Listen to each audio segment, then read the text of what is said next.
Hey guys, I'm going to talk to you a little bit about Wixie tonight.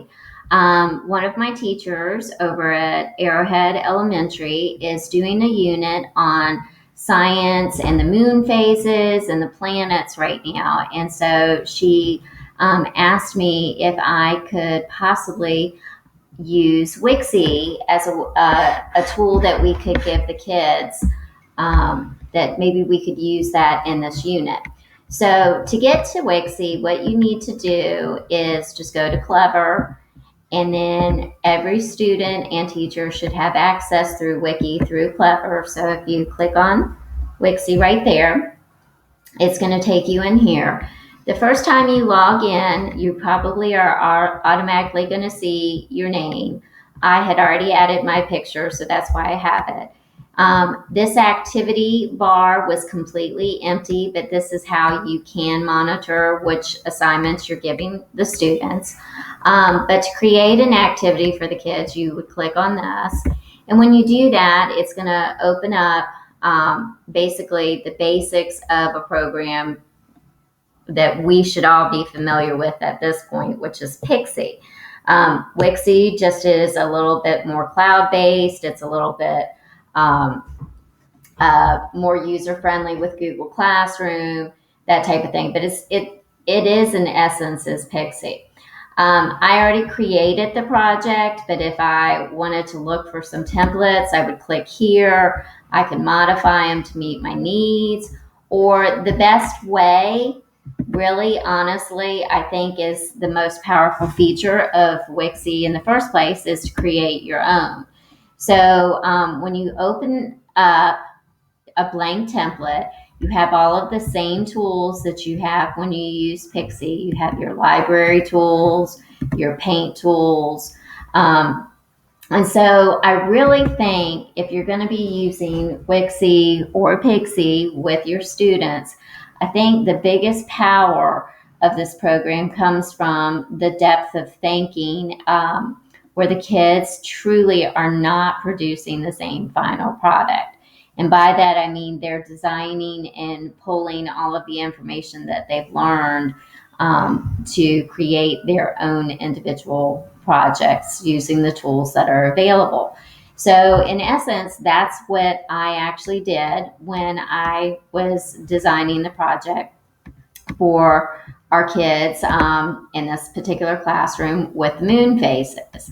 And I can keep track by all of my projects by using the project tab. And this is a way that if you're making something and you don't finish it, you can access it. And so when you look at them, they will be listed right here.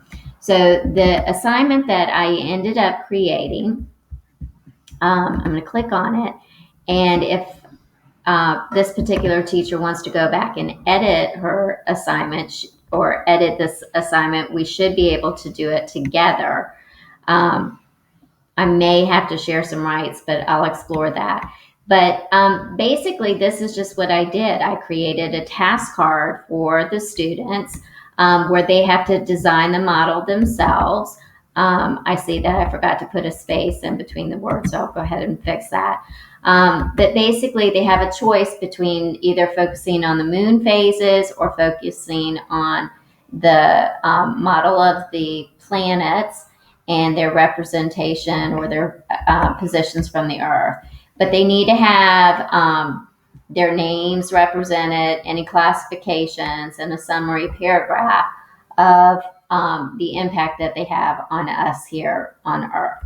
So the students would and then create an addition to the page, and they would continue their project to develop it from there. And so that's pretty much how I created it. Now I'm going to go back to where I was on the teacher page. And what I did from there is once I had that, I went back to activities, because that's what we call the basically the assignments we want to give the kids. The assignments tab over here will give you a calendar of what's been assigned, but the activities will give you the list. So when you click on it, There will be blue words over here that say assigned to students. This one has already been assigned, so that's one of the reasons we don't see it. So I actually tried to play around a little bit, and I wanted to see what other kinds of projects they had or other kinds of activities that they had. So I think when I did that, I think if I click on the projects tab,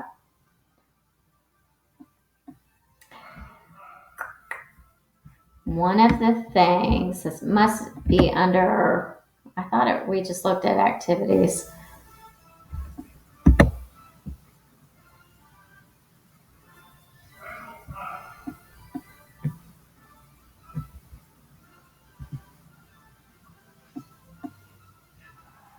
But this is actually one of the cool things about Wixie is they have now aligned them with curriculum standards.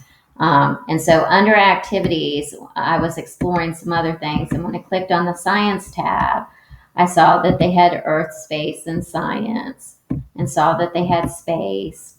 And I wanted to look at their projects. And these were, like I said, some things, the way that we used to use Pixie in the past, were not as beneficial as we're beginning to use them now. So we're trying to challenge the students to really use this as a tool to share their information, to communicate effectively with others. And so really these could almost just be used as pre-assessments or quick little formative assessments to check for understanding. But you would just click on them, and again, they would have the blue words. You can use the arrows over here to navigate.